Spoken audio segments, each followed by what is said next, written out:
Alors, est-ce que tu te souviens comment on s'est rencontrés, Guillaume? Ouais, on s'est rencontrés au WeWork il y a 5-6 ans. Ouais. Et t'étais une des premières personnes que j'avais interviewées sur.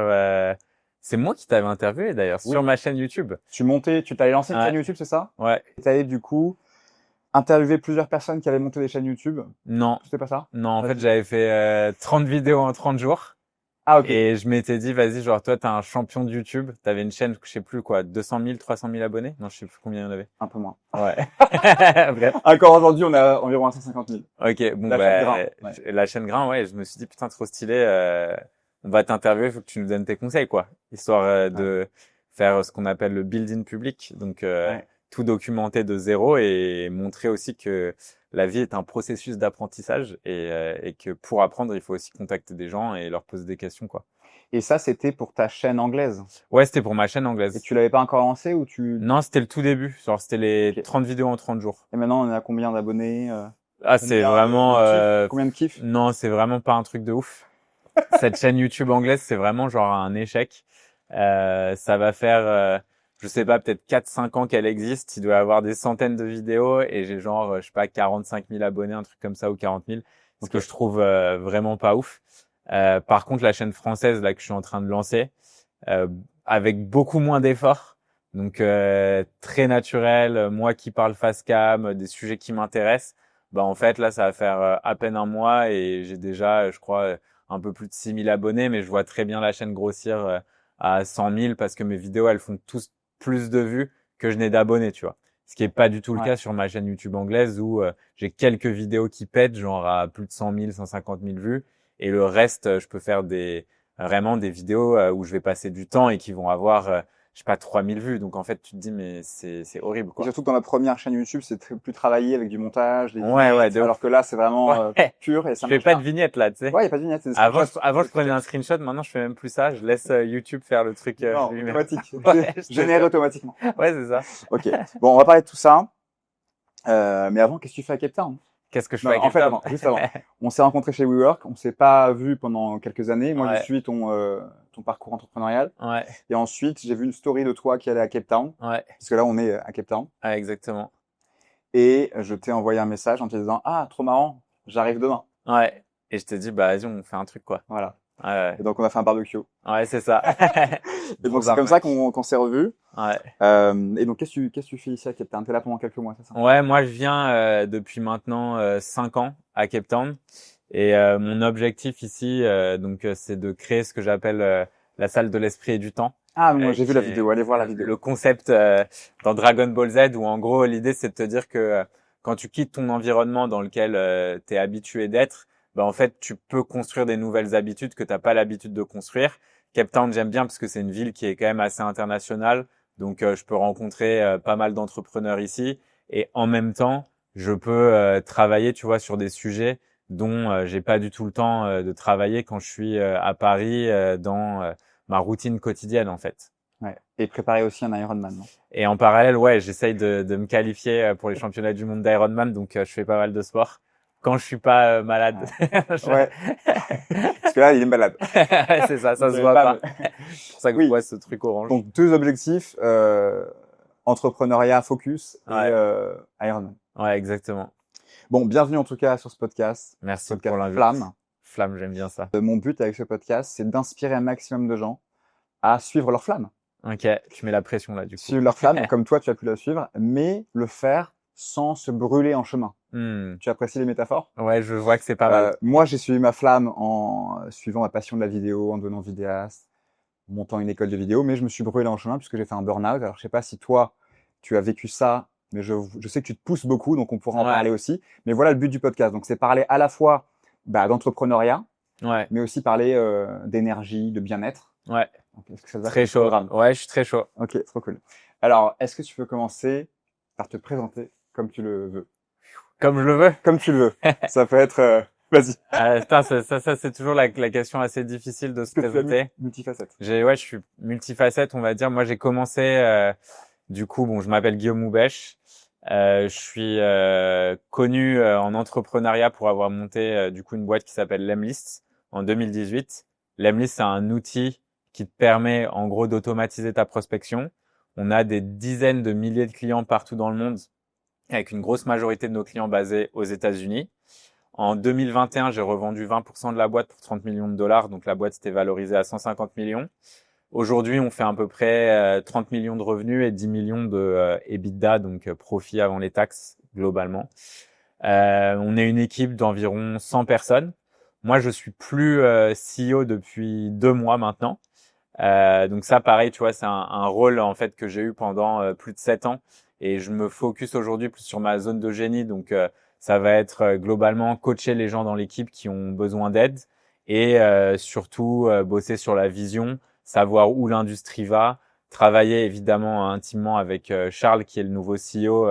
On bosse vachement main dans la main et me focus sur ce que j'aime, c'est-à-dire la création de contenu et le partage, puisque en vrai, je pense qu'en 10 ans d'entrepreneuriat, j'ai vu énormément de choses différentes et donc c'est cool de partager mes apprentissages. Quand je crée du contenu, j'essaie de créer du contenu pour la personne que j'étais quand j'ai commencé et qui connaissait rien. Ouais. Donc j'essaye d'être le plus pédagogue possible, même si c'est pas toujours évident. Donc avant l'Emlist, parce que là je te raconte la success story, mais évidemment il y a eu plein d'échecs. J'ai raté et planté globalement 3 boîtes avant ça. Une première boîte que j'avais montée du coup avec mon père. Moi je viens d'une famille plutôt, je dirais, modeste. Donc mes parents sont pas riches du tout, ils ont pas fait de grandes études. Ma mère, elle a pas son bac. Mon père, il a eu son bac au bout de 5 fois, tu vois. Mais c'est pas. Mes grands-parents sont immigrés. Grands-parents sont aussi fermiers.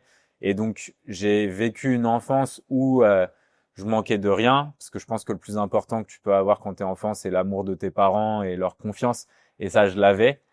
Mais par contre, financièrement, j'ai toujours vu un peu les limites, tu vois, enfin, qui pouvaient avoir quand t'avais pas suffisamment d'argent.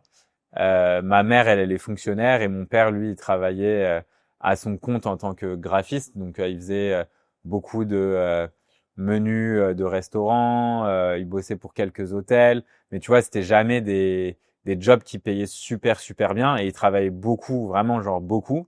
Il avait plusieurs jobs. Il était aussi prof un petit peu à côté. Et donc, du coup, c'est vrai que j'ai grandi en fait avec cette envie d'avoir beaucoup plus d'argent et pas forcément plus d'argent parce que j'adore l'argent, j'aime l'argent, ça c'est sûr, mais surtout je pense parce que j'ai vu que quand tu avais de l'argent, les gens pouvaient te traiter aussi différemment et pas mon objectif c'est pas de me dire que j'ai envie que les gens me traitent bien parce que j'ai beaucoup d'argent, mais plus de me dire j'ai pas envie en fait qu'on me traite mal parce que j'ai pas d'argent, tu vois, qu'on me respecte pas parce que j'ai pas d'argent. Et c'était un peu ce qui est arrivé à mon père à plein de reprises où des gens voulaient pas le payer dans l'entrepreneuriat parce que il le faisait bosser et en fait il décidait de pas le payer. Et quand tu décides de pas payer un freelance, bah en fait c'est rare que le freelance se retourne Pas contre grand-chose. toi parce qu'au final toi tu dois le payer 2000 balles, mais lui pour qu'il t'attaque en justice il va payer 2-3 000 balles d'avocat pour récupérer 2000 balles et ses frais d'avocat seront jamais pris en compte. Ouais. Donc en fait on est dans un système totalement pourri à cause de ça, et ça c'est un truc que moi j'ai vu en grandissant et que j'ai détesté. Et donc aujourd'hui ça fait d'ailleurs partie de mes valeurs dans la façon dont je paye les gens et tout, tu vois, d'être toujours ultra réglo là-dessus parce que je sais ce que ça peut vouloir dire, tu vois, pour quelqu'un qui a une famille et qui est freelance. Et donc la première boîte que j'avais fait, c'était une boîte de t-shirts avec mon père, qui a pas du tout marché.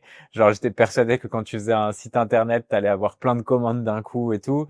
J'avais créé une communauté, bref, j'avais fait un truc un peu stylé, mais qui avait pas aussi bien marché que ce que je pensais. Donc ça a été assez dur parce que c'était un échec. Et mon père, je lui avais quand même fait des promesses de ouf parce que moi, je croyais vraiment qu'on allait faire une boîte de malade. Ouais. Et du jour au lendemain, tu te retrouves un peu honteux de pas avoir su délivrer parce que je suis quelqu'un d'ultra optimiste. Et à ce moment-là, j'ai eu un peu une porte de sortie puisqu'un pote de ma promo à HEC m'avait demandé. Donc à la base, ouais, peut-être en niveau études. Ouais. Moi, j'ai commencé par la fac. Moi, j'allais te demander si avant Ouais. d'entreprendre, tu avais déjà bossé Ouais, ou bah tu étais entrepreneur directement après les études. ouais, bah en fait, la- j'ai toujours kiffé faire de l'argent depuis que je suis petit. Donc quand j'étais petit, globalement, mon grand-père à la retraite, lui, il avait pas d'argent, donc il allait travailler sur des chantiers ou construire des maisons.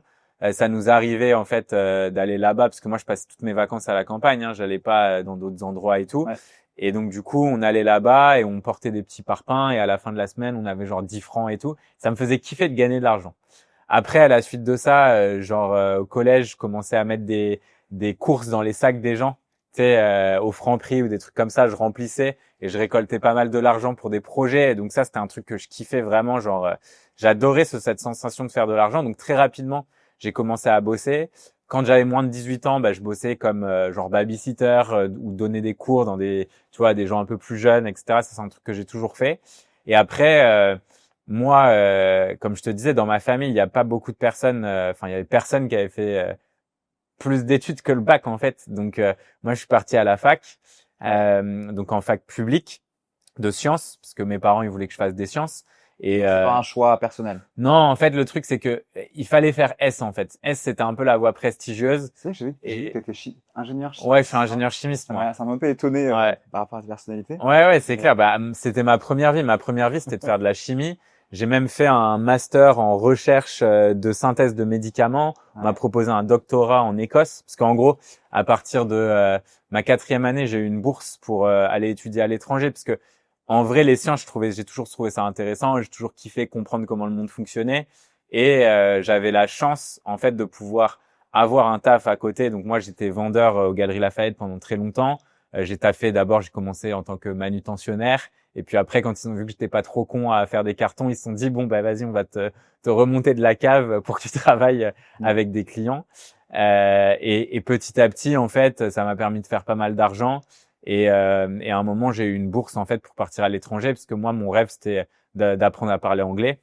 Je savais pas parler anglais et je trouvais que le seul moyen de le savoir, c'était de partir vivre à l'étranger. Donc, quand j'ai eu cette bourse, c'était vraiment cool. Et quand on m'a proposé un doctorat, là, je me suis dit, putain, non, en fait, je peux pas faire ça de ma vie. Et c'est là où je suis rentré en école d'ingé en France, dans une école publique qui est la meilleure école d'ingénieur en chimie.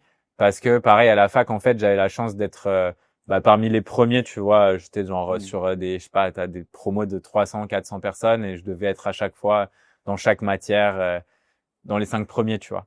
Donc, c'était cool.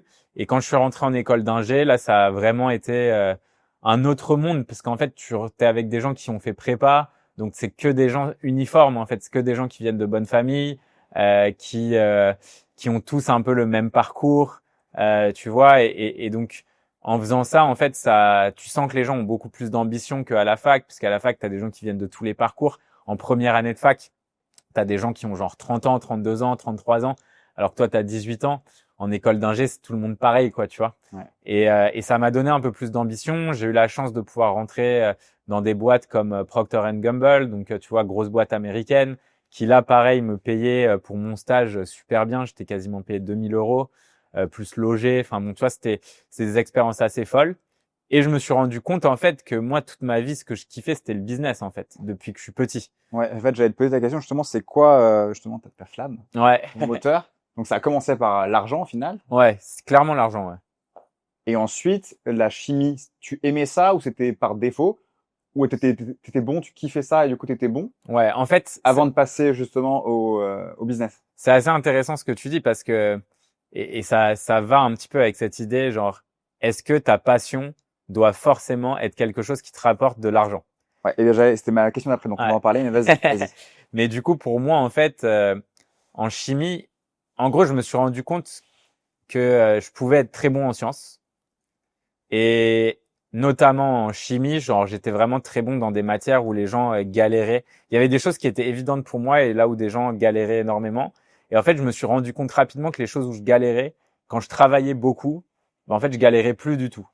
Et les choses qui me plaisaient pas, en devenant très bon dans ces choses-là, je commençais à les apprécier. Et donc, en fait, le truc, c'est que j'ai aimé être bon en chimie, tu vois.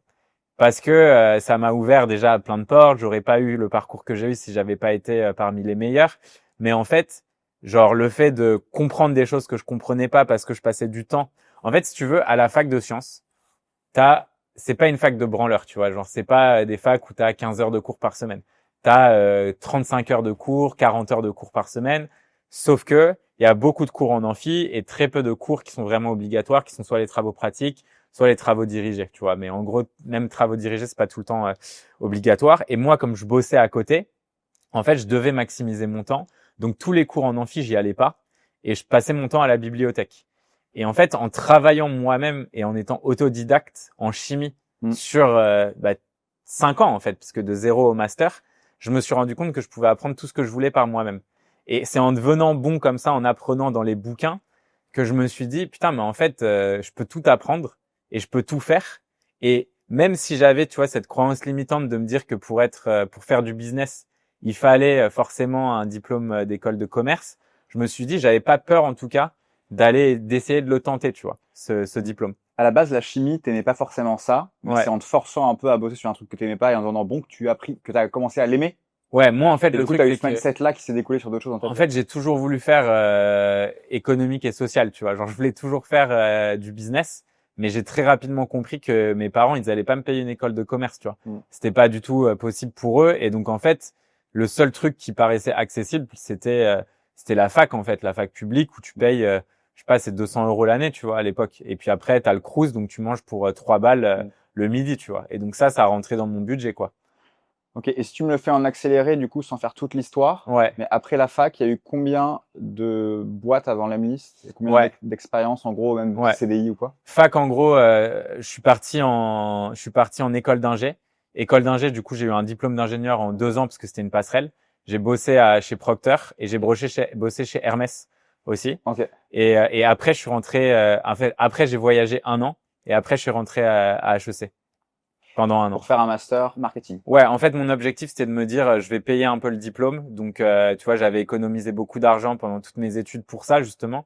Parce que très rapidement, en fait, mon objectif, c'était d'atteindre. En gros, ma voie, elle était assez claire. Il y a eu l'école d'ingé entre-temps, parce que bon, ça a été une sorte de passerelle et je voyais un peu le côté prestigieux de l'école d'ingé et surtout une porte de sortie, parce que, en gros, dès que je suis rentré à la fac, je me suis dit, à la fac, t'arriveras jamais à trouver un taf stylé, tu vois.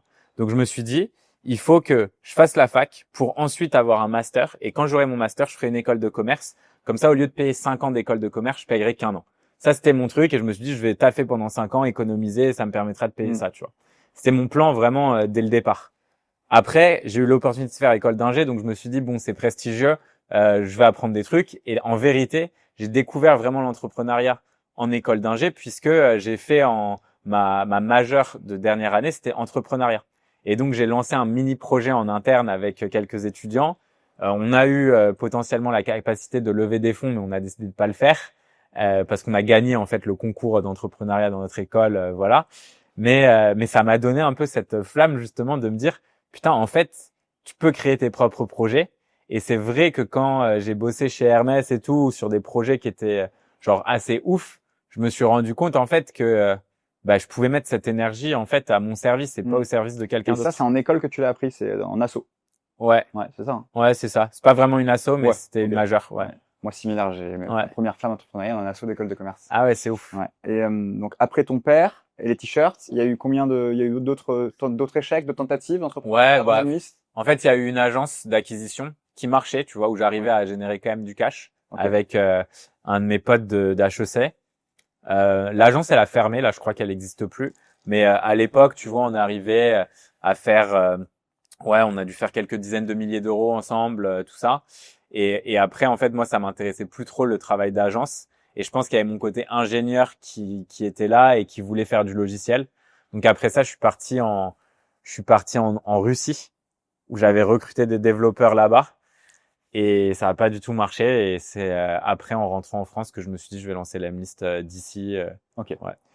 On va pas refaire toute l'aventure parce que tu l'as déjà raconté dans pas mal de podcasts. Ouais. Ce qui m'intéresse maintenant, c'est plus le côté effectivement flamme, passion. Ouais. Est-ce que selon toi, c'est intéressant de monter un business à partir d'une de tes passions? Mais quand je dis passion, c'est pas forcément hobby. Ça peut être un truc que tu kiffes faire, ta zone de génie, un truc que tu maîtrises. Ouais.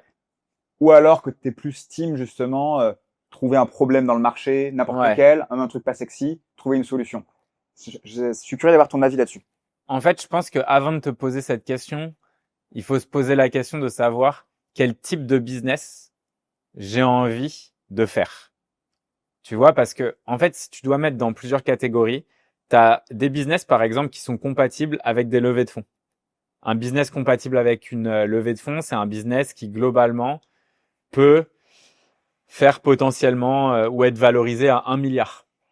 Est-ce qu'un restaurant peut être valorisé à 1 milliard? Non. Est-ce qu'une chaîne de restaurants peut être valorisée à plus d'1 milliard? Oui. Donc, tu vois, est-ce que tu as envie, si ta passion, c'est la cuisine, est-ce que ta passion, c'est de cuisiner?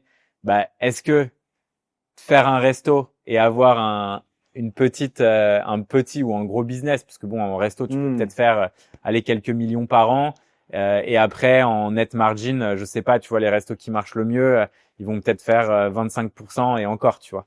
Mais du coup, est-ce que ton but, tu vois, c'est juste d'être passionné par ce que tu fais et que ça te permette de vivre, ou est-ce que ton but, c'est de faire beaucoup d'argent, tu vois? Ouais. Et pour moi, en fait, si tu veux faire beaucoup d'argent, je pense que c'est rare que ta passion te permette d'y arriver. Ouais. Ça arrive et on le voit, tu vois. Et je pense qu'un bon exemple, parce qu'on a tous eu cette passion, c'est le sport. Mais si tu regardes dans le sport, les gens qui vivent vraiment du sport, t'en as pas énormément. Ouais. Pourquoi? Parce que il se fait qu'en fait, on a beaucoup tous les mêmes passions. Enfin, tu vois, que ce soit l'art, le sport. Ouais, mais quand je dis passion, ouais, je peux dire aussi, par exemple, aptitude exceptionnelle ou, par exemple, je sais pas, tu te rends compte que bah, tu es hyper bon à parler dans une caméra. ouais, Est-ce que selon toi, c'est cool d'aller dipper ce truc-là à fond et de créer un business où tu vas créer du contenu, par exemple, comme tu fais toi ou comme je fais moi? ouais, C'est dans ce sens-là, aptitude. ouais, je vois ce que Et tu toi, veux tu dire. me dis que la porte d'entrée principale, c'est plus combien d'argent tu veux faire. C'est un peu ça. En fait, quelle taille de business tu veux faire. Et ouais. ensuite, essayer de voir. Même si on parle pas de l'argent, parlons juste du lifestyle que tu as envie d'avoir. Ok. Tu vois, je pense que c'est plus ça, tu vois, la question c'est de se dire OK, est-ce que j'ai envie de bosser 60 heures, 70 heures par semaine? Est-ce que j'ai envie de pouvoir bosser juste d'une ville ou de partout dans le monde? Tu vois, si tu ouvres un restaurant, bah tu viens pas à Cape Town l'hiver, tu vois. Enfin, tu vas être Sauf si sauf si tu veux l'ouvrir ici et que tu as délégué, mais bon, en fait, tu as toujours des solutions, mais la vérité c'est que en business, les gens pensent que un business c'est la liberté. En fait, t'es condamné à être libre. Mm. Tu vois, je sais plus qui disait ça. Je crois que c'est comment il s'appelle ce philosophe, c'est Jung. Je crois qu'il disait ça. T'es condamné à être libre. Et en fait, c'est ça le prix de la liberté. Le prix de la liberté, en fait, c'est que tu penses que ça veut dire que tu peux faire potentiellement tout ce que tu veux, et c'est vrai. Mais en fait, tu te mets forcément des chaînes à un moment dans ton lifestyle parce que c'est toi qui prends tes décisions, en fait. Tu vois. Et quelqu'un par exemple qui est employé dans une boîte, il aura toujours cette excuse de se dire bah non, mais c'est parce que on m'a donné tel ou tel ordre et que je dois faire ça de cette façon et donc je peux pas décider de mon lifestyle. Mais un entrepreneur, il est condamné à être libre parce que c'est lui qui fait le choix de créer ce business, et donc c'est lui qui fait le choix dès le départ, et un choix conscient, d'avoir un certain lifestyle. Donc moi, je voulais faire un logiciel. Pourquoi? Parce que je voulais pouvoir travailler à l'international. Je voulais pouvoir avoir un business qui scale avec des marges très élevées. Je voulais pouvoir ne pas avoir à dealer avec des produits physiques parce que je l'avais fait et je voyais les galères opérationnelles que ça peut apporter. Donc en fait, tu vois, j'avais plein de choses qui me disaient, et je voulais quelque chose de concret parce que tu vois, je vendais du service, et le service, je trouve que c'est pas assez concret. J'adore le produit, tu vois, j'adore travailler sur des produits, j'adore comprendre l'utilisateur, l'expérience utilisateur, les interfaces, tu vois, c'est des choses qui m'intéressent, quoi. Et donc, pour répondre à ta question, je pense qu'une fois que tu as défini ton lifestyle, c'est là où tu peux te dire quelles sont mes aptitudes, quelles sont mes compétences, et à partir de ces compétences, où est-ce que j'ai potentiellement plus de facilité, et c'est là où tu vas essayer de te développer un peu plus. Donc, pour reprendre ton exemple, t'es bon devant la caméra, je me dirais pas j'essaye de gérer un business à 100% devant la caméra, ou en tout cas, je sais pas, créer qu'une chaîne YouTube. Par contre, ce que je me dis, c'est je vais trouver un problème, je vais créer une solution, et pour faire connaître ma solution, je vais utiliser mon aptitude exceptionnelle pour justement driver des clients, des potentiels partenaires, etc., etc. Et toi, par exemple, pour l'Emlist, ouais, tu t'y es pris comme ça? Bah moi, en fait, là où je me suis rendu compte que j'étais bon, c'est, je pense que j'étais très bon en vente et très bon en marketing. Donc c'était les deux piliers qui sont. Mais après, je pense que comme n'importe quel entrepreneur entre guillemets, tu vois, tu peux avoir quelques génies peut-être du produit, mais en vérité, au départ, quand tu es entrepreneur, il faut que tu sois un minimum bon en marketing et un minimum bon en vente. Après, moi, je pense que j'ai des qualités qui sont peut-être que j'ai pu développer, tu vois, beaucoup plus que certaines personnes, parce que ça me plaît. Et d'où elles sont venues ces qualités de marketing et de vente, puisque t'as pas fait d'études là-dedans? Ouais, c'est vrai Tu que t'es c'est formé assez tout marrant. seul, Ouais, bah en fait, déjà, j'ai fait un master en marketing, C'est vrai. Donc bon, ça aide un petit peu pour avoir, je pense, des bases. Mais je pense que le marketing, honnêtement, ça fait partie des choses.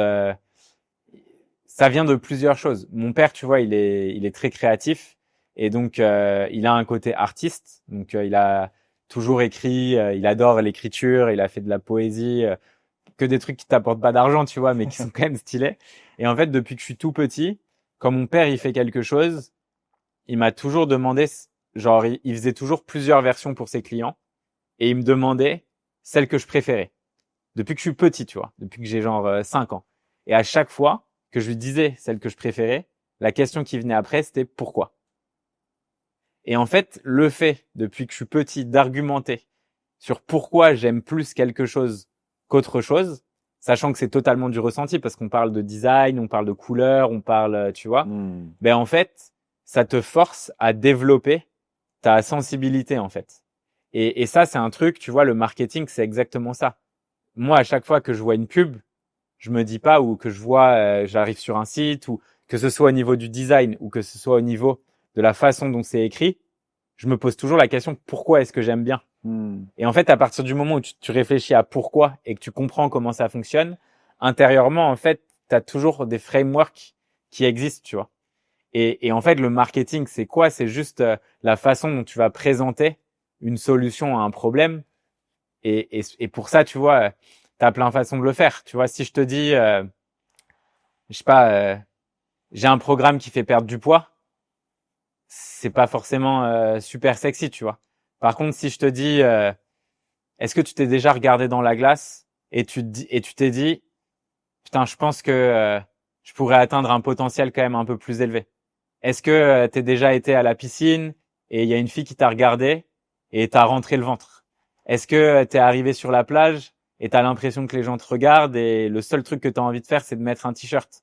Bah en fait, en 6 mois, cet été, je peux te dire que tu regarderas n'importe qui droit dans les yeux et que tu te seras jamais senti aussi athlétique. Tu vois, là, d'un coup, même si je te vends la même chose, tu vois, un programme de remise en forme ou de perte de poids, ça a rien à voir. Tu vois, tu as une histoire qui est différente, tu fais appel au sentiment. Bon, là, tu vois, je l'ai fait comme Improvisé. ça, improvisé, donc c'est pas ouf, tu vois, mais On a il y a, compris. tu comprends l'idée, tu vois. Et en fait, je pense que ça, c'est un truc qui s'entraîne. Et après, évidemment, c'est aussi l'expérience, hein, tu vois. Ça fait plus de 10 ans que je suis entrepreneur, donc pareil, la vente, tu vois, j'ai fait tellement de démos, tellement de calls de vente, tellement d'appels, tellement d'envois de calls d'email, qu'au bout d'un moment, tu deviens bon, tu vois. Et au début, t'es nul. Enfin, j'étais nul au début, hein. Y a pas de... Euh, le business, ça se passe aussi beaucoup dans la tête, dans les croyances. On a parlé un petit peu de croyances limitantes au début. Ouais, Il y a un pote à moi que tu connais qui s'appelle Alexandre Dana qui a écrit un livre ouais, justement sur les blessures des entrepreneurs. ouais, Moi, par exemple, je sais que je suis très perfectionniste. ouais. Tu l'as vu pendant le setup de ce podcast. Et que ça peut me servir, mais ça peut aussi me jouer des tours. Ouais. T'as des gens qui vont être très anxieux, donc qui vont avoir la syndrome de l'imposteur, des choses comme ça. Hmm. Toi, est-ce qu'il y a des croyances limitantes ou des blessures, entre guillemets, que tu as dû surmonter et qui t'empêchaient d'avancer et d'aller où tu voulais aller? C'est une bonne question. Je pense que si je dois vraiment m'ouvrir, tu vois, sur ce côté-là, je dirais que moi, je pense que j'ai un énorme besoin de reconnaissance et donc, par défaut, j'ai très peu confiance en moi. Donc, depuis tout le temps, j'ai du mal à comprendre ce que les gens peuvent voir en moi, tu vois. Donc, l'image que moi j'ai de moi-même versus l'image que les gens peuvent avoir de moi, elle est totalement Il y a un gap, différente. ouais. Et vraiment, et tu vois, et je pense que je suis très très dur avec moi-même, tu vois. Genre, j'ai mis beaucoup de temps avant de me dire ce que t'as fait c'est bien et genre tu peux en être fier et tout. J'ai beaucoup de mal à célébrer les victoires et j'ai toujours l'impression que c'est pas assez, tu vois. Donc ça c'est un premier point et mes croyances limitantes que j'avais au départ, il y en avait plein. Enfin, tu vois, au début, j'étais persuadé qu'il fallait beaucoup d'argent pour faire un business parce Ouais. que j'ai raté des Tu disais business. faire des études. Ouais. Ouais, j'étais croyance limitante, il faut forcément faire des études pour pouvoir te lancer et être légitime. Euh, croyance limitante du départ, c'est il faut forcément avoir un réseau pour réussir. Enfin, tu vois, il y a plein de choses. qui avec le temps se sont avérées totalement fausses, ou même, tu vois, genre des croyances limitantes classiques du genre faut pas partager ton idée sinon quelqu'un va te la voler, Oui. alors que tu vois le truc le plus important c'est premier d'en truc parler faire, à c'est tout le ça, monde. ouais. Et pareil, tu vois, enfin, mais je dirais ouais, c'est ça vraiment les points les plus Ouais. Intéressant. Merci pour le partage. Si on parle un peu de création de contenu, ouais. t'as lancé une nouvelle chaîne FR. Est-ce qu'on peut en parler un petit peu? Ouais. C'est quoi l'objectif? Est-ce qu'il y a un objectif? Est-ce que tu fais ça par Ouais, c'est marrant. Tout le monde me demande putain pourquoi t'as fait ça et tout Parce après. que là, on voit un nouveau Guillaume sur YouTube. Hein, je suis pas forcément toutes tes vidéos d'avant, mais j'avais regardé un petit peu. Et là, Ouais. les gens apprécient que ce soit très authentique, très créatif aussi. Tu parlais de ton père qui t'avait donné créé de la sensibilité chez toi, mais là, tu crées des vidéos hyper créatives où tu vas dans les montagnes et tu nous expliques en même temps le parallèle entre la montagne et le business. Ouais, je pars Parle-nous un dans peu de des ça. délires un peu bizarres Ça parfois. vient d'où cette envie-là? Parce qu'en fait, en l'espace de là, on est dans l'espace de quelques jours, tu as créé pas mal de vidéos. Ouais, c'est vrai. Bah écoute, en fait, je pense que moi, je suis quelqu'un qui, en fait, je me suis toujours considéré comme un artiste d'internet, tu vois. Et un artiste d'internet, c'est quelqu'un. J'aime beaucoup, tu vois, ce que disait. C'est Alexandre Astier, tu vois, qui disait, moi, je suis là en fait pour créer. Je crois qu'on en avait déjà parlé en plus. Vas-y. Tu sais, c'est en gros, il dit, moi, en fait, je suis un créateur avant tout. Oui, tu en as parlé. Et du coup, peu importe ce que les gens pensent de ce que je vais créer, moi, mon seul objectif, c'est de créer la meilleure chose que je peux créer à un instant T. Et après, la vision des gens, en fait, je m'en fous. Ça m'importe peu, tu vois. Moi, mon objectif, c'est ça. Et en fait, Lemlist, si tu regardes, pendant très longtemps, j'ai été le créateur, tu vois, le créateur du produit, le créateur de la boîte. Et la boîte est devenue, est passée à une échelle où, en fait, moi, je pouvais plus du tout gérer tout seul, puisque je me suis retrouvé, en fait, avec des gens en manager qui étaient pas du tout assez expérimentés. Et donc, j'ai dû senioriser la boîte.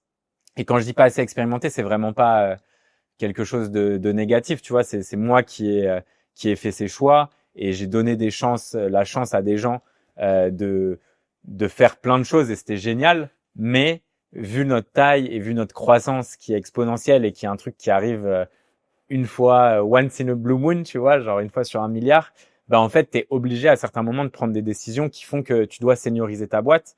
Et en fait très rapidement, je me suis retrouvé un peu plus éloigné de l'opérationnel jusqu'à un stade où en fait j'avais passé tellement de temps dans l'opérationnel que j'en avais marre. Et en fait c'est là où j'ai mis du coup un CEO et donc on a bossé pendant 1 an et demi avec Charles qui était Chief Operating Officer et la suite logique pour lui c'était de devenir CEO. Et donc moi je me suis retrouvé en fait du jour au lendemain avec beaucoup moins à faire, tu vois, dans le quotidien, grâce à Charles, grâce à l'équipe de C-level, tu vois, qu'on a recruté. Et en fait, à ce moment-là, bah, je me suis dit, c'était un peu bizarre. C'était en début de cette année. Il n'y a pas eu de mini dépression ou quoi? Si, t'as clairement une mini déprime.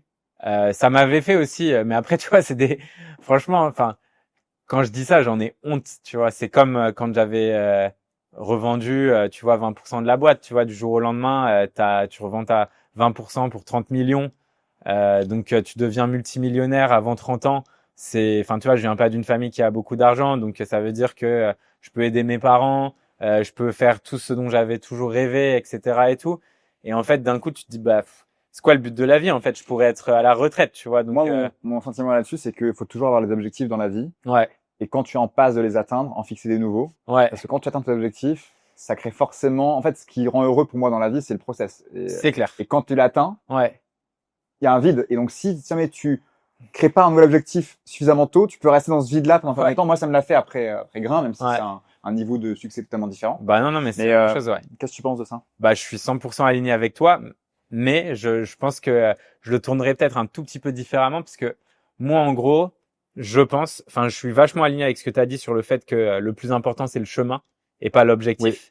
Et ça, je pense, en fait, que oui, c'est important d'avoir des objectifs, mais en vrai, c'est important d'apprécier le chemin. Et donc, parfois, c'est important de pas aussi avoir d'objectif et l'objectif, en fait, peut de ne pas avoir d'objectif. Tu vois ce que je veux dire? Et typiquement, en fait, avec cette chaîne YouTube, j'ai pas d'objectif. Mon objectif, en fait, c'est de kiffer et de partager. Parce que, en gros, tu regardes l'Emlist, tu vois que c'est une boîte, on est présent dans plus de 100 pays, grosse majorité des clients à l'international et aux États-Unis. Donc, en fait, tu te dis pourquoi le mec, il parle en français, tu vois, il fait une chaîne YouTube en français. Oui. Tu vois, il aurait mieux à faire, continuer en anglais, prendre une équipe, Ça pourrait être créer un autre business ouais, français. c'est ça. Mais non. Mais non, parce qu'en fait, moi, je m'en fous, tu vois. Enfin, j'ai plus ce besoin d'argent. J'ai envie d'en faire encore beaucoup, évidemment, mais j'ai plus en fait ce besoin d'argent. Mais par contre, je suis quand même un amoureux de la France. Je pense qu'on est dans un pays, tu vois, qui est incroyable. Je pense qu'il y a une génération d'optimistes qui existe. Je pense qu'il y a beaucoup de pessimistes, mais que ces gens-là, en fait, ils sont dans la pénombre parce qu'ils voient pas la lumière, tu vois, que l'optimisme peut leur apporter. Et je pense que l'entrepreneuriat, c'est un des meilleurs moyens de faire fonctionner, tu vois, un ascenseur social qui est totalement cassé en France. Pourquoi? Parce que les valeurs de l'entrepreneuriat, elles sont assez simples. C'est de dire, tu vas maintenant travailler pour résoudre un problème qui va apporter suffisamment de valeur pour créer une économie viable, en fait. Et en gros, quand tu regardes le problème de l'économie en France, il vient d'où? Il vient du fait, en fait, que la plupart on ne produit pas assez de ressources nous-mêmes. Donc, il n'y a pas assez de business qui sont créés en France qui produisent quelque chose.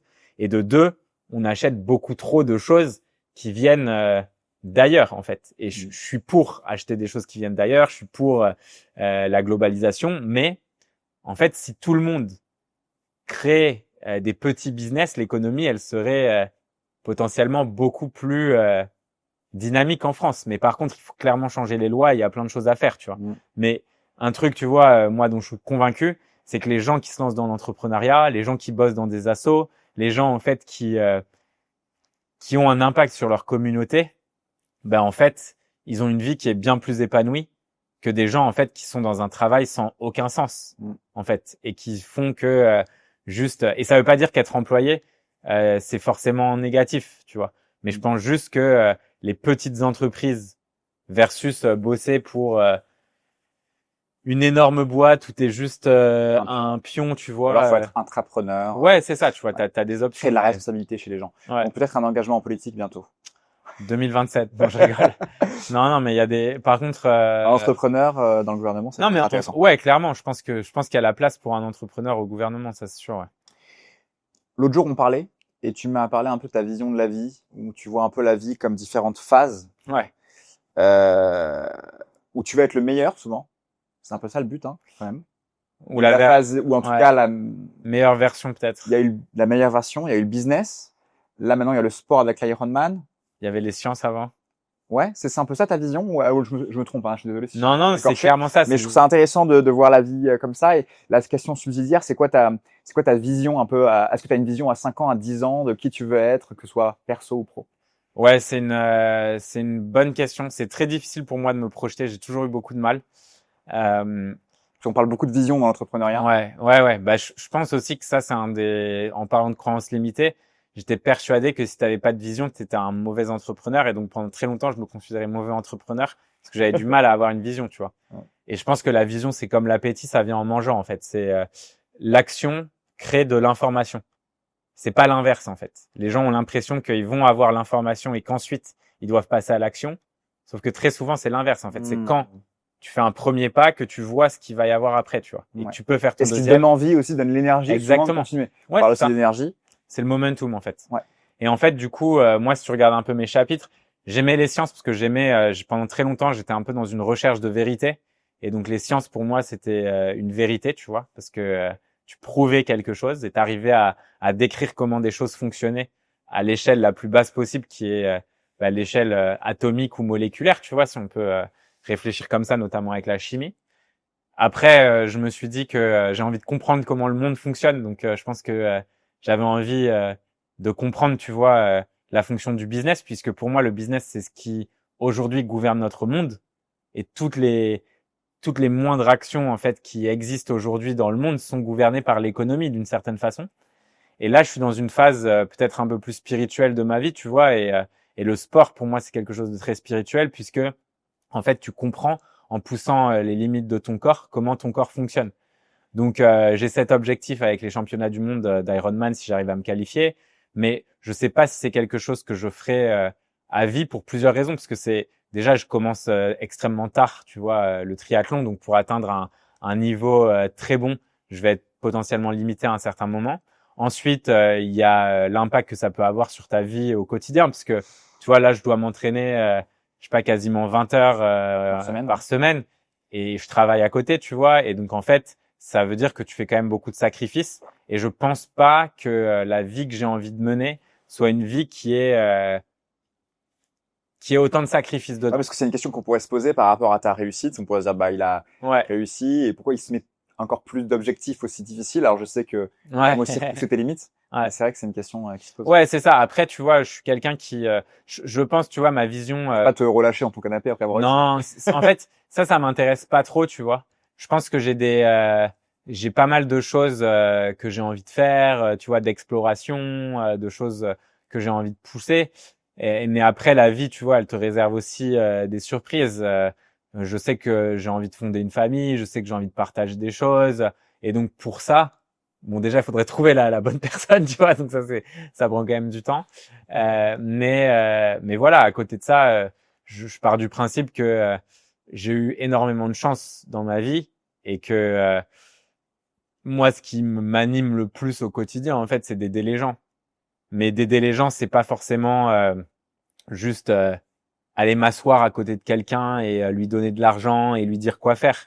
Tu vois, ça, c'est pas ça aider les gens, tu vois. Pour moi, aider les gens, c'est réfléchir, tu vois, à comment tes actions peuvent avoir le plus gros impact possible dans le monde. Donc oui, ça peut m'arriver d'investir dans des boîtes, oui, je peux aider des entrepreneurs, mais dire aux gens quoi faire, c'est pas vraiment les aider, tu vois. Donc je préfère en fait réussir à inspirer les gens par mes actions et peut-être représenter le changement que j'ai envie d'être. Et aujourd'hui, jusqu'à présent, je documente pas mal de choses sur les réseaux. Peut-être qu'à un moment, ça me saoulera et que j'aurai envie de tout couper, tu vois. Mais j'essaye de fonctionner vachement avec mon instinct et de pas vraiment me mettre de pression, tu vois, sur la suite parce que je sais pas, en fait, je trouve il y a un côté où quand t'es une personne comme moi, tu vois, qui est ultra avec un esprit de compétition qui est ultra développé, avoir des objectifs trop spécifiques, ça t'empêche d'apprécier certains moments de la vie. Moi, je suis un peu un malade mental, tu vois, quand j'ai un truc en tête, depuis que je suis tout petit, je suis comme ça, je suis obsessionnel, en fait. J'ai des obsessions depuis que je suis petit, c'est-à-dire que quand j'ai quelque chose en tête, je le lâche pas, tu vois. Et des obsessions, elles peuvent parfois déboucher, tu vois. Il y a eu des fois où j'ai développé genre des mini tocs, tu vois, mais personne pouvait le savoir, tu vois. Voilà peut-être une des croyances, une blessure que tu pouvais évoquer tout à l'heure. Ouais. Ton côté obsessionnel, mais il t'a servi quelque part. Ouais, ça sert, mais ça dessert aussi. Moi, je suis un peu comme ça aussi. Hein. Ça dessert parce qu'en fait, quand t'es obsessionnel et quand je pense qu'il y a des fois des liens. Tout le monde utilise ce terme d'hypersensible, mais je pense que c'est un peu lié, tu vois. C'est que toi, tu te rends compte de choses dont les gens se rendent pas compte. Tu fais attention aux moindres détails sur plein de choses. Et en fait, les gens, quand j'ai des conversations avec eux, en fait, ils se rendent pas compte de ce qui se passe dans ma tête, tu vois. Ouais. Et c'est un truc, tu vois, qui a plein d'avantages, mais en fait, qui a plein d'inconvénients aussi, tu vois. Genre, moi, j'ai beaucoup de mal à avoir rien qui se passe dans ma tête, en fait. Ouais. Mon cerveau, il est toujours en ébullition. Et quand mon cerveau est en ébullition avec genre des tocs ou des croyances, tu vois, je sais pas comment on dit, tu vois, quand t'es un peu superstitieux, bah, tu vois, il y a des trucs, ma superstition, elle pouvait être genre développée par, je te donne des exemples tout con, pendant très longtemps, je pouvais pas sortir de chez moi. Non, je pouvais pas rentrer, en fait, c'était plutôt rentrer chez moi. Je pouvais pas rentrer chez moi tant que la porte, en fait, quand elle était ouverte, il fallait que je touche le mur avant qu'elle se referme. Ou que j'atteigne les escaliers avant que la porte se referme. Ouais. Et si je le faisais pas parce que j'en sais rien, tu vois, je suis en train sur mon tel ou un truc comme ça, je ressortais et je revenais, tu vois. Ou je suis en pleine nuit, je vais rêver d'un truc qui est négatif. Et ben en fait, tu vois, comme quand tu dis quelque chose de négatif, tu peux toucher ta tête. Ben moi en fait, je peux toucher ma tête et toucher du bois. Et donc je pouvais, oui. Et donc du coup, tu peux, enfin, pour les personnes qui ont dormi à mes côtés, des fois la nuit, on les embrasse. Ils entendaient ça. Non, arrête. Si. et se demander pourquoi je faisais ça. Et en fait, il y a des fois où je me dis, je touche du bois. Et en fait, quand je touche du bois comme ça, faut que je touche ma tête. Et quand je touche ma tête, faut que je termine par du bois. Mais en fait, faut que je termine par ma tête. Et là, j'ai mal tapé, donc je vais retaper, tu vois. Et en fait, il y a des trucs comme ça où, quand t'es obsessionnel, tu peux tomber, tu vois, dans des loops qui sont infinis. Et le fait d'avoir des objectifs, pour moi, comme ça devient une obsession, et ben en fait, je sais que je vais avoir du mal à être flexible sur d'autres choses. Ce qui fait que je suis quelqu'un d'extrêmement discipliné, mais je vais potentiellement me fermer des opportunités qu'en fait la vie apporte et qui peuvent être cool, tu Donc, vois. tu dirais que tu es assez rigide aussi, quelque part. Ouais, je suis assez rigide, mais il y a plein de choses qui m'aident, tu vois, à décompresser, à déconnecter, et j'ai besoin de ces soupapes. Le sport en fait partie, Ouais. et je pense pas avoir, tu vois, une rigidité folle dans ma vie Ouais. au quotidien. Mais par contre, je sais que quand j'ai un objectif qui est très spécifique, je Tu peux t'entêter dessus et te penser qu'à ça, et du coup, ça ouais, peut t'empêcher de voir d'autres choses, te mettre des étaux, quoi. oui, c'est clair. Et ça peut être tu vois, un moment, genre, quand j'ai commencé l'AMI, j'étais en couple à l'époque, et ça se passait pas très bien avec la fille que je datais. Et en fait, le taf, c'était aussi une porte de sortie pour moi. Parce qu'en fait, c'était l'excuse qui était socialement acceptée. Bien sûr. Et dire, j'ai trop de taf en ce moment, genre, il faut que je bosse, non, mais tu sais pas ce que c'est, machin et tout. En fait, c'est super facile. Et en gros, c'est un truc où tu te caches et tu te caches de tes problèmes. Et donc ça, tu vois, c'était un truc où je pense qu'il faut faire attention à ça. Je pense qu'il faut avoir un peu de flexibilité, mais en même temps, tu vois, j'ai envie de te dire, tu vois, que dans la vie par définition, c'est de la compétition, tu vois. Enfin, et peu importe le domaine. En fait, les gens ont l'impression, tu vois, les gens qui disent non, mais moi, je suis pas en compète et tout, mais en fait, bien sûr que si, tu es en compétition. Tu as toujours été en compétition, tes ancêtres étaient en compétition. C'est l'essence même du darwinisme, en fait. C'est survival of the fittest. Donc, si t'es pas assez fit dans une société, enfin, si tu ne t'adaptes pas à la société dans laquelle tu vis, forcément, tu vas être en marge. Et dans une vie, il y a toujours les gens qui sont à l'extrême, je dirais, du succès, et il y a les gens qui sont à l'extrême de l'anti-succès, quoi, tu vois. Et ça, on pense que c'est juste économique, et tu vois, t'as des gens qui ont tendance à cracher sur le capitalisme. Mais en fait, la raison pour le capitalisme domine le monde, c'est parce que le capitalisme, c'est la forme la plus pure de darwinisme, en fait. C'est un marché potentiellement libre, où les gens qui réussissent et gagnent beaucoup, et les gens donc qui obtiennent, du coup, quand tu gagnes beaucoup, tu actives ton système de récompense, donc il y a de la dopamine, et donc forcément ça te donne envie de gagner encore plus. En fait, c'est un peu genre le darwinisme drogué, tu vois. À l'époque, c'était en fait, je suis assez fort, donc j'arrive à survivre, ou je cours vite, je me fais pas buter, ou je sais faire du feu, je suis intelligent, j'arrive à faire peur aux bêtes, ou je suis intelligent, je sais faire un outil, donc je vais tuer quelqu'un et je vais réussir à avoir du pouvoir. Maintenant, tu vois, le pouvoir, il est lié à l'argent. L'argent, tu vois, c'est globalement quelque chose qui va sécréter aussi beaucoup de dopamine quand tu gagnes beaucoup d'argent.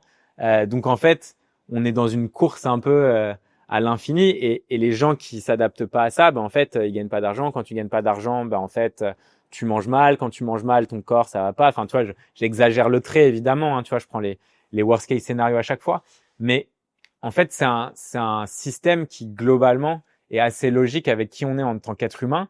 Et les gens qui veulent critiquer le système du capitalisme, en fait, n'ont juste pas compris que c'était du darwinisme. Et en fait, on le voit aussi dans l'art, tu vois. Quand tu regardes l'art, combien de personnes peignent exactement de la même manière que Picasso? Tu vois, c'est pas du tout lui qui a inventé ce style. Il l'a copié à d'autres personnes, un petit peu modifié. Tu prends 50 autres tableaux de personnes qui peuvent refaire la même chose, t'en as plein. Pourtant, lui, ça vaut des milliards. Ou pourquoi est-ce que quand tu vas à l'opéra, en fait, on joue encore du Beethoven, tu vois. Oui, c'est un des meilleurs, machin et tout, tu vois. Et c'est très stylé. Je crache pas du tout sur Beethoven, mais juste en fait, tu regardes en musique classique le pourcentage de personnes qui créent de la musique classique versus le pourcentage de ce qu'on va jouer publiquement et des gens qui vont faire de l'argent. Tu prends la littérature, c'est la même chose. Les livres, c'est la même chose. En fait, il y a toujours ce top 1% en fait qui existe et qui rafle en fait une grosse partie de ce qui existe. Donc les gens, tu vois, qui ont cet esprit compétitif en eux, tu vois, ben malheureusement, en fait, ils vont faire des choix que la majorité des gens ne comprendront pas, mais pour avoir une vie que la majorité des gens n'auront pas, tu vois. Et moi, je me rends compte de la chance de la vie que j'ai, et je sais que, en fait, tout dans la vie est de l'alchimie, tu vois. C'est la loi de Lavoisier. Rien ne se perd, rien ne se crée, tout se transforme. Tout se transforme. Mais du coup, tu vois, c'est vrai, c'est un peu ça, et je pense que, ouais. Si on revient sur la partie plus maintenant énergie, bien-être, Ouais. tu pousses beaucoup les limites, que ce soit tes limites dans le business, dans le sport. C'est quoi justement la limite de ça? Est-ce que si on parle un peu justement de se cramer, du burn-out, toi, ça t'a jamais guetté tout ça? Tu as toujours réussi à gérer ta boîte sans avoir de problème? Et même au niveau de l'Ironman, tu pousses beaucoup ton corps? Ouais. Alors, c'est quoi la limite pour pas se cramer, en fait? Ouais, en fait, Comment tu vois les choses? en fait, je sais, tu vois, que tu m'as parlé, toi, de ton burn-out, et je sais que ça t'a vachement affecté et tout, donc j'ai pas envie d'être, toi, je veux dire les choses de façon, je pense, je pense que quand t'es en burn-out, que t'es pas bien accompagné et que tu t'en rends pas compte, et que tu pousses les limites, et je pense que c'est ce qui t'est arrivé, Ouais. c'est un vrai trauma, et c'est dur, très dur de s'en remettre, tu vois, enfin, ou en tout Ça cas, prend du temps. ça prend du temps, tu vois. Et je pense que toi, t'as fait un super taf, et tu vois, tout ce que tu fais aujourd'hui, c'est génial, et ça va vachement dans le bon sens, et même c'est vachement noble de ta part, tu vois, d'aller sur ce côté, bah, j'ai vécu ce problème, et j'ai envie d'aider des gens à plus vivre ce problème, parce que, en fait, la vérité, c'est que quand t'es solopreneur, et que t'as des business comme toi, tu pouvais avoir, de formation, tout ça, ben, en fait, t'as un côté où tu gères tout à 100% tout seul. C'est dur de déléguer. Ouais. Et donc, en fait, tu vas t'enfermer parfois dans un système où c'est un tourbillon infini qui fait que t'es en burn-out, mais plus ça dure, plus t'es en burn-out, et ainsi de suite. Et en fait, c'est comme si, tu vois, t'avais la main sur le feu, tu t'en rendais pas compte. Et en fait, au bout d'un moment, tu cramais carrément toute ta main, quoi. Ton corps, il dit stop. Voilà, Il c'est n'y a ça. pas ça, selon toi, plus dans ton écosystème à toi de startup ou... Si. Je pense, en fait, mais je pense juste que, parce que tu me disais, qu'est-ce que tu penses du burn-out et tout. Oui. Moi, en fait, c'est quoi la limite, justement? Ouais. Parce que souvent, ton corps t'envoie des signaux. Moi, je sais C'est que mon ça. corps m'envoyait des signaux de Mais il faut fatigue, savoir de les tension, reconnaître. et que j'ai pas écouté. Maintenant, je Exactement. suis beaucoup plus sensible aux signaux de mon corps. Mais t'es sensible pourquoi? Parce que tu vois, en fait, moi, je vois la même chose. Un enfant, une fois qu'il s'est brûlé, parce que tu vois, il a mis sur le feu, il a mis sa main, tu vois, sur le feu, il a vu la flamme. Ben, en fait, il va comprendre que on touche pas une flamme, en fait, tu vois, et que ça brûle. Et en fait, le truc, c'est que Merci pour l'analogie avec la flamme. avec la petite flamme, je savais que ça allait te faire Il est plaisir. fort. C'est un marketeur. Mais en fait, tu vois, je pense que c'est la même chose. Moi, évidemment que j'étais en burn-out, tu vois. Ah, ok. J'ai eu des burn-out, j'ai déjà touché mes limites, mais en fait, le truc, c'est que j'arrive à les reconnaître. J'ai su quand j'y étais. Ok. Et j'ai eu la chance, en fait, quand j'étais en burn-out, soit d'être avec des gens, dans mes potes très proches, qui me disaient, vas-y, viens, on part en vacances. Et donc, du coup, je le faisais.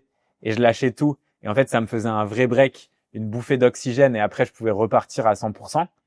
Mais j'ai eu ces phases où, bah, en fait, il y a des fois, tu te lèves, tu sais pas quoi faire, t'es en bad, t'as l'impression de pas être productif, tu vas passer énormément de temps devant ton ordinateur. Le soir, tu te dis, mais qu'est-ce que j'ai foutu? Ouais. Enfin, tu vois, Tout le monde dit ça. ouais, et c'est horrible, tu vois.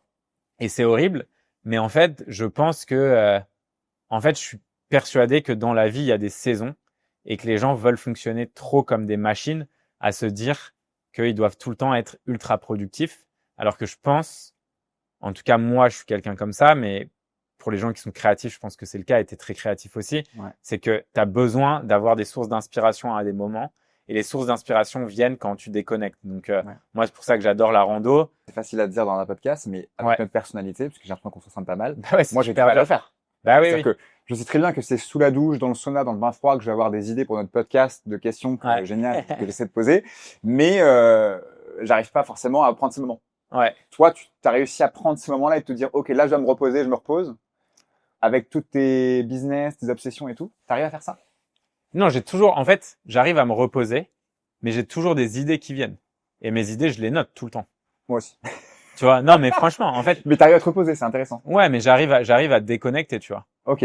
Et ça, j'arrive et je pense que le sport, en fait, Parce que beaucoup d'entrepreneurs ont du mal à déconnecter. ouais. Mais en fait, je pense que quand tu fais du sport d'endurance, t'as pas le choix.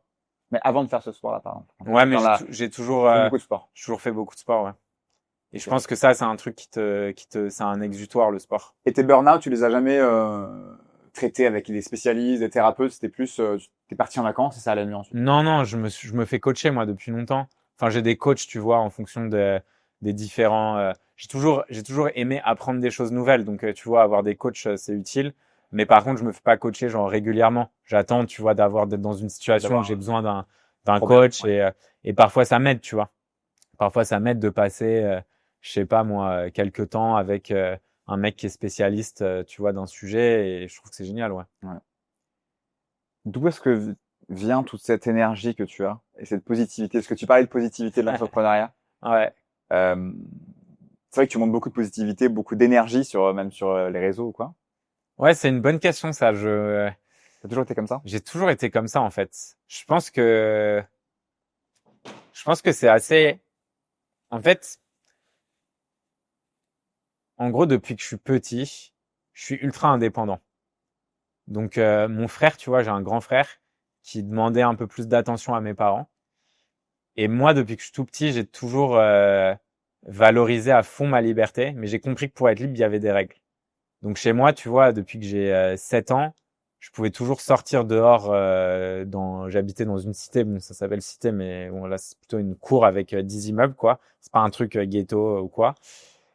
Bien qu'il y ait eu des dealers, que mon voisin soit mort devant ma fenêtre. Bon, bref, il y a eu pas mal d'histoires, mais c'est pas du tout ghetto. Et donc du coup, Pas du tout. la règle, en fait, elle était simple avec mes parents. C'était en fait, tant que t'as des bonnes notes et que tu fais tes devoirs, tu peux sortir, tu vois. Et quand on me dit de rentrer, tu rentres pour manger, tu vois. Donc en fait, je rentrais de l'école à 4h30, 4h50, j'avais fini mes devoirs, goûter, et je sortais, je jouais avec mes potes jusqu'à 19h, 20h, été comme hiver, j'étais tout le temps dehors, tu vois. Hmm. Et en grandissant, après, bah, je faisais d'autres choses et tout. Et en fait, je pense que j'ai compris en fait que cette liberté, elle m'apportait beaucoup de bonheur. Et c'est vrai que j'ai eu du mal à comprendre les gens qui étaient pas heureux en fait et qui étaient pas libres. Et dans ces gens-là, il y avait ma mère, tu vois, qui depuis que je suis tout petit, en fait, elle est, elle est pas heureuse, tu vois, du travail qu'elle fait, parce que ma mère, elle a commencé en tant que dactylo, tu vois, elle avait pas le bac. Elle a raté une première fois son bac parce que son frère est mort en accident de moto 2 mois avant le bac. C'était un des frères qu'elle adorait, tu vois, donc elle était totalement en dépression. Et l'année d'après, où elle a voulu repasser son bac, en fait, elle s'est occupée de son père, qui était dépressif, et qu'elle a retrouvé dans la baignoire avec les veines ouvertes. Et donc, elle a passé son temps à faire les allers-retours entre là où elle habitait et l'hôpital, où globalement, on essayait de soigner mon grand-père avec des électrochocs. Donc, un grand-père, tu vois, italien, qui parlait pas bien français et qui est comme ça, tu vois, en train de baver et tout. Et donc ça, c'était la jeunesse de ma mère. Et donc, quand elle a raté son bac pour la deuxième fois, mon grand-père lui a dit, bah, en fait, il faut que tu trouves un travail, tu vois. Genre, c'est pas fait pour toi les études. Donc, pareil, mentalité ultra macho italienne, donc à rabaisser la femme et tout. Et donc, ma mère, elle s'est un peu exécutée. Elle est devenue dactylo, puis ensuite, elle a commencé à travailler aux impôts et elle a jamais eu un travail qui l'a fascinée. Et elle a toujours eu ce côté, tu vois, sacrifice, en fait, se sacrifier pour les autres. Et même si je trouve ça noble, tu vois, de faire des choses pour les autres, et c'est un truc que j'aime beaucoup faire, tu vois, et j'aime aider les gens, et je pense que j'ai sa générosité, il faut pas oublier que c'est ta vie, tu vois, et que les choix que tu prends, et que la vie que tu mènes, c'est toi qui décides, en fait. Et que la plupart des gens qui disent, ouais, mais c'est facile de dire ça quand, gna, gna, gna, gna, gna. En fait, oui, la vie, elle est pas juste. C'est clair, tu vois. La vie, elle est injuste. On n'est pas du tout tous égaux. C'est très compliqué de faire un système totalement égalitaire. Mais à partir du moment où tu sais ça, tu as deux choix en fait. Soit tu restes dans une position de victime et tu te dis, bah en fait, je pourrais justifier que ma vie elle est comme ça parce que voilà tout ce que j'ai vécu dans ma vie. Ou tu peux te dire, bah en fait non. Genre je décide d'être le changement que j'ai envie de voir dans ce monde. J'ai accès à Internet. Je peux apprendre tout ce que j'ai envie d'apprendre. Je peux tester des choses. Je peux contacter n'importe qui sur Terre. je peux me sortir les doigts du cul et je peux passer à l'action. Et oui, c'est difficile quand tu as plein de croyances limitantes, mais si tu passes un petit peu de temps sur Internet, globalement, tu peux ouvrir énormément de portes, tu vois. Et en fait, je pense que voir, tu vois, ma mère dans des états, je pense un peu de dépression, tu vois, à certains moments de ma vie. Je vais pas rentrer trop dans les détails, tu vois, mais en fait, ça m'a poussé en fait à me dire putain, mais c'est pas la vie que j'ai envie de mener, tu vois. Et en fait, la vie, elle est belle et genre faut la kiffer et il faut s'écouter. En fait, on n'a pas du tout, tu vois.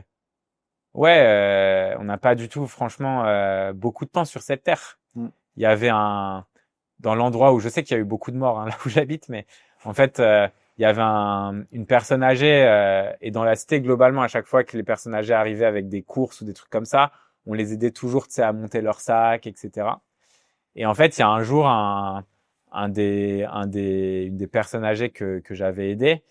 Et donc quand tu les aides à porter leurs courses, généralement, tu restes chez eux, ils te donnent un petit truc à manger, et tu parles avec eux. Et tu sais, je me suis rendu compte en fait que la vie, elle passait vite, que les gens, ils avaient souvent beaucoup de regrets. Et cette personne-là qui est morte, tu vois, on a dû appeler les pompiers parce qu'on savait pas, on n'avait pas de nouvelles de lui. Tu vois, les pompiers ont cassé la vitre, ils l'ont sorti de son appartement. J'avais 10 ans, j'ai vu un corps inanimé mort.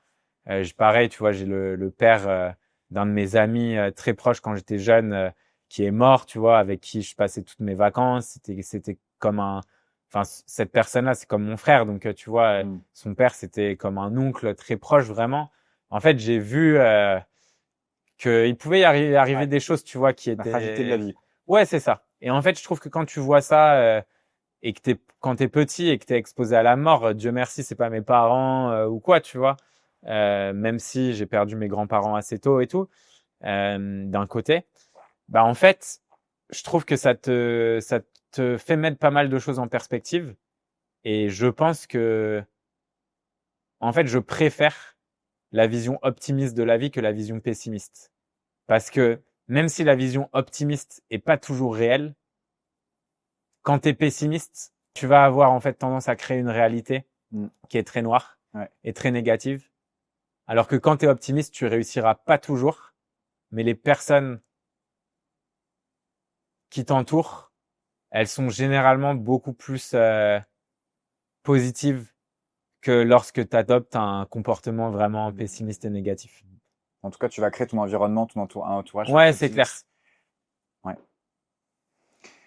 Est-ce que tu as des routines ou des choses pour justement avoir un haut niveau d'énergie, que ce soit sur ton alimentation? Bon, je sais que tu es en préparation Ironman, c'est un peu particulier parce que tu bois que de l'eau sous électrolytes. Ouais, c'est vrai. Par exemple. Mais que je bois pas assez d'eau en fait, donc je suis obligé de prendre des électrolytes. Que ce soit alimentation, sommeil, sport ou même ouais, alors relation, déjà, voyage, assez global, tu vois. Ouais, déjà je pense que moi je suis quelqu'un de très solaire, donc même si les gens peuvent dire pour la planète c'est pas ouf et tout, je suis pas non plus, j'ai pas une empreinte carbone qui est la plus basse sur Terre. Après j'essaye de compenser comme je peux, mais de base j'aime bien suivre le soleil quand même toute l'année et donc passer 5-6 mois, tu vois, à l'étranger, en Afrique du Sud là où il fait chaud et après revenir en Europe. Ensuite, ça me donne beaucoup d'énergie et je trouve que c'est un truc qui est cool et agréable à faire, tu vois. Après, genre, je sais que si on met ça sur des chaînes écolo, on va se faire défoncer, tu vois. Mais typiquement, enfin, tu vois, je me déplace tout le temps en vélo, je suis tout le temps à pied, je prends pas de caisse, enfin, ou très peu de caisse, tu vois. Donc, bon, voilà. Non, mais c'est vrai que quand ton environnement est au soleil, ça joue beaucoup sur ça joue énormément. Et comme tu dis dans une vidéo que tu as sortie il y a pas trop longtemps, je crois, c'est possible de le faire. Pas au tout début, mais à partir d'un certain stade, tu peux assez facilement le faire, parce que le coût de la vie dans des pays, en Asie par exemple, peut être très bas. Oui, c'est clair. Bah même ici, tu vois, le coût de la vie, il est pas très cher. Se loger, c'est cher, mais la vie n'est pas très chère. Et après, tu vois, je dirais que sommeil, c'est le plus important. Quoi qu'il arrive, en fait, ça va faire quelques années que je mets pas de réveil. En fait, j'ai un réveil limite, mais je me réveille jamais avec mon réveil. Je pense que ça va vraiment faire, sauf quand j'ai un vol ou Ouais. c'est vraiment que ça. Et là, t'arrives pas à dormir, du coup. Ouais. Et là, je me dis pourquoi j'ai pris ce vol, en fait. Ouais. Moi aussi, je me suis dit ça la prochaine fois. Je me dis, Ouais. plus jamais je prends de vol tôt le matin. Ouais, moi non plus. En fait, je me dis, mais t'es C'est vraiment. tellement agréable de se réveiller quand Mais oui, c'est clair. Ah ouais, ton esprit a ça décidé c'est de se réveiller. Ouais, je suis vraiment niveau sommeil, j'adore ça. Après, je pense que c'est avoir une bonne communauté, tu vois, avoir des gens cool autour de soi. Ça, c'est super important et c'est ça qui te donne une énergie, tu vois. C'est un truc que j'ai fait il y a quelques années, c'est colorier mon calendrier en fonction de l'énergie que ça me donne avec des gens que je rencontre. Et donc, j'ai adapté totalement les gens que je manageais avec ça. Il y a des gens que j'ai arrêté de manager parce qu'en fait, ils me retiraient de l'énergie. Ouais. À chaque fois que je les voyais, c'était l'enfer, quoi, tu vois. Ouais. Et je me dis, en fait, c'est pas qu'ils sont pas bons dans leur taf, c'est juste que avec moi, ça marche plus du tout et donc il faut que je rechange quelque chose, tu vois. En recrutement, il y a un truc que j'aime bien, c'est quand tu recrutes quelqu'un, si Ouais, ton niveau d'énergie après il est plus haut de qu'avant, ouf. il faut le recruter. 100%. C'est recruter sur l'énergie et Ouais. pas que sur les compétences, Ah, plus mais sur l'énergie. ça, 100%. 100%. En fait, pendant tellement longtemps, je m'étais basé sur des trucs de scorecard, machin. Évidemment qu'il faut regarder les skills des gens et tu peux pas juste recruter Ouais. parce que quelqu'un est sympa et te donne de l'énergie. Mais en fait, tout s'apprend. Et quelqu'un qui est vraiment motivé mais qui te donne de l'énergie, ça change tout. En fait, Ouais. la vibe, elle est tellement différente. Et puis comme tu dis, tout ça prend Ouais, avec le mindset. ouais, c'est clair. C'est clair, c'est clair. Mais peut-être finir sur cette fois plus ton hack productivité, tu en as parlé un petit peu, mais la salle de l'esprit et du temps. Ouais. Bah ouais, ouais, ici, venir... Rappelle-nous ce concept un petit peu. le concept de la salle de l'esprit du temps de Dragon Ball Z, en fait, Parce que là, on est plus sur un acte travail, quoi. Plus ouais, entrepreneur, vas-y. ça c'est vraiment entrepreneur. Ouais. Mais en gros, c'est de te dire que moi, j'ai toujours en fait admiré ce truc où tu te dis que le temps, en fait, c'est quelque chose qui est très élastique. Il y a des moments où tu passes une soirée avec des potes, t'as l'impression que ça a duré 30 secondes, et il y a des fois, t'es dans un bain froid et t'as l'impression que ça a duré une éternité, tu vois. Comme nous l'autre jour. Ouais. Alors que pourtant, le temps est identique. C'est une Oui. seconde qui passe, c'est la même seconde, mais pourtant le ressenti est totalement différent.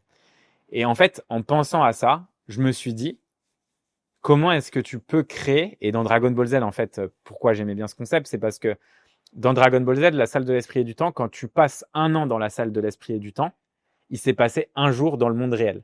Ce qui veut dire que pendant que toi, tu t'es entraîné pendant, mettons, 365 jours et que tu as pu devenir une bête, ton ennemi, lui, il a pu s'entraîner qu'1 jour. Et donc, il n'a pas tant progressé que ça. Et toi, du coup, tu es devenu une personne totalement différente. Et donc, je me suis dit, comment est-ce qu'on pourrait créer ça? Et en fait, quand je suis parti en Écosse, quand j'étais étudiant, ben, je me suis rendu compte là-bas, comme je voulais apprendre l'anglais à 100%, je répondais plus trop à mes potes sur Paris, je parlais plus à ma famille. Enfin, tu vois, j'avais vraiment coupé les ponts pendant au moins un mois afin de pouvoir parler à 100% en anglais et être en immersion totale pour vraiment me sortir de ma zone de confort, parler et devenir bilingue, tu vois. Et en fait, je me suis rendu compte que tu peux devenir la personne que tu décides de devenir quand tu es à l'étranger parce que personne te connaît en fait. Et en fait, le truc, c'est que je me suis dit, ah bah, en business, tu pourrais faire la même chose. Et donc, tu peux te poser quelle est la personne que j'ai envie de devenir, quelles sont les compétences qui me manquent, et donc partir à l'étranger dans un endroit où potentiellement tu connais personne et juste être focus sur ces compétences-là. Et donc, moi, au cours de l'Emlist, ça m'a vachement aidé parce que tous les caps que j'ai pu passer et les caps que j'ai fait passer à la boîte, en fait, ils viennent de ces moments où je me suis isolé, où je suis parti avec d'autres entrepreneurs et où, en fait, j'ai pu créer la personne que j'avais envie de devenir. Et ça, tu vois, c'est un truc que je trouve génial. Donc là, cette année, tu vois, pour te donner un exemple concret, bah, j'avais pas du tout prévu de créer de chaîne YouTube en français. Mais en fait, je me suis vraiment posé sur la personne que j'avais envie de devenir. Et c'est vrai que j'ai envie, tu vois, qu'en France, on soit une nation qui soit ultra stylée. Et pour faire une nation ultra stylée, il faut qu'on fasse des boîtes ultra stylées. Et donc, j'ai envie d'aider un max de personnes à réussir à faire ça. Et ça passe par le partage des connaissances et de ce que j'ai pu expérimenter, tu vois. Tu vois que tu as une vision finalement. Ouais, finalement, ça peut arriver. Super, merci pour tout ça. J'ai fait des petites questions de la fin en mode élève. Aïe, aïe, aïe. Euh, Fire question. je réfléchis à laquelle te poser. Peut-être un conseil pour quelqu'un qui justement veut lancer un business, qui a une flamme au fond de lui. Ouais. Par quoi commencer? Premières étapes. Premières Pour un étapes. conseil, tu vois, vraiment quand tu veux te lancer mais que t'oses pas ou je sais pas, pour te mettre en mouvement, justement, peut-être? En fait, je trouve que c'est très dur de motiver quelqu'un à se mettre en mouvement parce que l'énergie, elle doit venir de l'intérieur. Je pense qu'il y a plusieurs façons d'aborder un problème quand tu as peur de te lancer. Et la question, c'est de se dire, moi, j'aime bien faire ce qu'on appelle les worst of, donc les pires scénarios. Donc, par exemple, tu vois, mettons que tu as peur de te lancer parce que tu as peur de perdre le confort de ton job. Si tu es en France, tu as le chômage. Oui, mais peut-être qu'ils vont pas me donner une rupture conventionnelle. D'accord? Donc, si t'as pas le chômage parce que t'as pas de rupture co, tu auras le RSA. Le RSA, c'est 500 euros. Est-ce que je peux vivre avec 500 euros? Non, parce que j'ai des enfants. Donc, combien est-ce qu'il me faut d'argent pour vivre? Bon, il me faut X. Ok. Cette somme, est-ce que je l'ai sur mon compte en banque? Et en fait, tu vois, t'as plein de façons de te créer un environnement où, en gros, le risque devient zéro. Parce que la personne que tu es aujourd'hui, c'est la personne, en fait, que tu pourras être. Tu vois, si tu es comptable aujourd'hui et que tu as envie de lancer un business et de passer 2 ans à le faire, dans 2 ans, tu pourras toujours être comptable, en fait. C'est des skills que tu auras, en fait. Tu vois. Et donc, les gens, ils ont peur du risque de tout perdre et tout, mais tu perds jamais rien parce qu'en fait, tu peux revenir toujours à la case à laquelle t'es, tu vois. Ouais, tu perds le temps qui passe. Tu perds juste le temps qui passe, mais en fait, l'expérience entrepreneuriale, elle est tellement valorisée que, en fait, au final, enfin, déjà, tu le regretteras jamais. Je pense qu'il faut se dire que réfléchir au fait qu'on n'a qu'une vie. Moi, j'aime bien me poser la question toujours de me dire est-ce que j'aimerais rencontrer le Guillaume du futur qui a pris ce risque? Si la réponse c'est oui, il faut foncer en fait. Et souvent, les gens qui ont peur, c'est des peurs en fait qui sont pas fondées. Donc, c'est bien toujours d'écrire ses peurs et d'essayer de trouver des solutions à ces peurs. Oui, mais je vais manquer d'argent. D'accord, donc manquer d'argent, ça veut dire que tu aurais besoin de combien d'argent? Bah, de temps. Ok, comment est-ce que je pourrais faire pour avoir temps? Bah, en fait, si ça se trouve, ta boîte, tu la lances pas maintenant, mais tu la lances en fait dans 6 mois. Et en fait, pendant 6 mois, tu vis comme un moine, tu bosses sur ton projet, tu arrêtes de sortir déjà, tu commences à bosser en parallèle, et en même temps, tu économises l'argent dont tu as besoin, tu vois. Les gens qui me disent, j'arrive pas à économiser, honnêtement, c'est des mythos, tu vois. Enfin, franchement, hein, quand tu vois que même, je sais pas, des gens qui gagnent le SMIC, ils arrivent à économiser pour s'acheter des iPhones, tu vois, et je dis pas que tout le monde fait ça, et je dis pas que c'est facile quand tu es au SMIC, etc. Parce que évidemment, il y a des cas où c'est très compliqué et tout, mais tu as toujours moyen d'économiser un tout petit peu, tu vois. Ou en tout cas, si tu n'arrives pas à économiser l'argent, c'est peut-être faire un taf supplémentaire, faire des heures sup, faire, tu vois. Mais tout s'obtient par le travail, en fait. Et il y a forcément un minimum de sacrifice quand tu veux arriver à tes résultats, mais ça en vaut la peine. Merci Guillaume. Avec plaisir. C'est cool de parler avec toi. J'espère qu'on a réussi cette mission. J'avoue, est-ce que la caméra est éteinte ou pas? On Non, sait pas. elle est toujours allumée. Pour ceux qui veulent te retrouver, du coup, les Français qui nous écoutent, chaîne Ouais. YouTube française, c'est quoi? Ouais, Guillaume Moubèche FR, chaîne Ok. YouTube française. Il y a un compte Insta aussi qui, je pense qu'on va réutiliser des bouts de content YouTube. Ouais. À voir si ça marche ou pas, si c'est cool. En tout cas, si vous aimez les conseils sur l'entrepreneuriat, agrémentés de hikes dans les montagnes, allez voir la chaîne de Guillaume. N'hésitez pas. Abonnez-vous. Merci beaucoup. Bah, merci à toi. À C'était bientôt. super cool.